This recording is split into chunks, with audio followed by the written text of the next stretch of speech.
base, je suis graphiste, illustratrice. Quand j'ai eu mon diplôme, en fait, j'ai su que je ne ferais jamais de pub.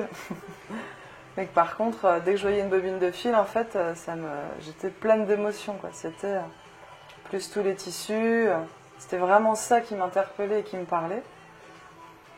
Et j'ai eu, après mon diplôme, j'ai réfléchi, je me suis fait une immense balade dans Paris. Et là, j'ai eu la révélation, à savoir, je vais associer mon graphisme à mes collections. J'ai donc fait une école qui n'avait rien à voir avec le stylisme. Et j'ai écouté mon cœur, quoi, et mon ventre. Et, entre le moment où j'ai eu l'idée et le moment où j'ai pris la boutique, il s'est écoulé 7 ans.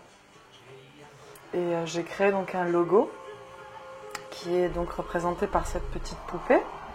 Elle est à la fois femme, enfant, et elle touche toutes les catégories, tous les âges, toutes les cultures, tous les niveaux sociaux. Elle est très représentative de la femme en général dans sa globalité.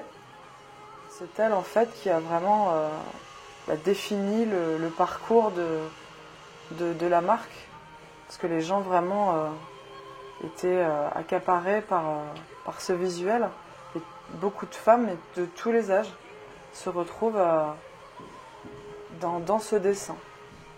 Au départ, je pensais vraiment que ça allait s'adresser aux 15-35 ans. Et j'ai été très très surprise immédiatement de constater qu'on était bien plus large et que je touchais vraiment toutes les femmes.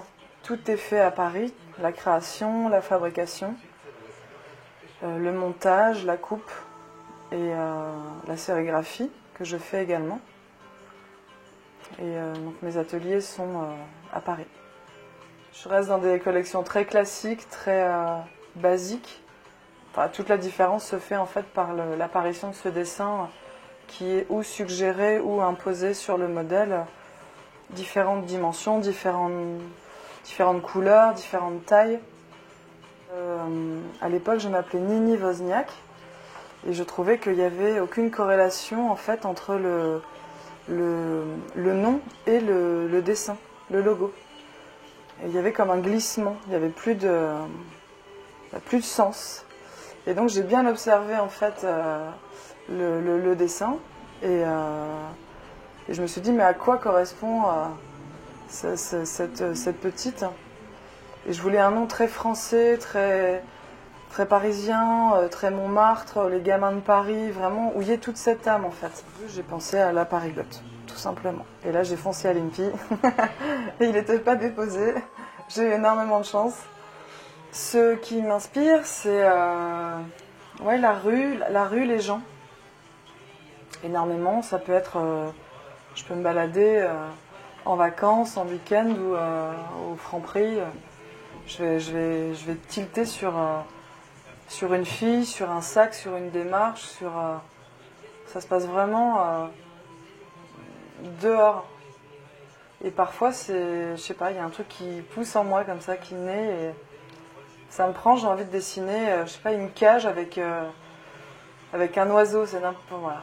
Et ça, je sais que ce sera noir, blanc, avec un damier, il y aura une casserole, bref, et ça me prend et comme ça, voilà, je me mets à dessiner ça.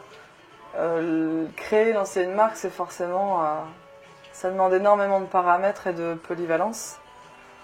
Et c'est en amont, il y a un travail colossal de gestion, d'organisation et de mise en place de chaque étape pour assurer le développement commercial de la marque et surtout les collections.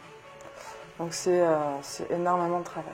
Développer son entreprise en tant que femme ou pas, je ne sais pas si ça joue réellement un rôle, mais il faut être très déterminé et savoir bien s'entourer. Ça, je pense que c'est primordial. Savoir constituer une équipe polyvalente et sérieuse qui amènera la marque où j'ai envie de l'amener. Ma devise, j'en ai plusieurs.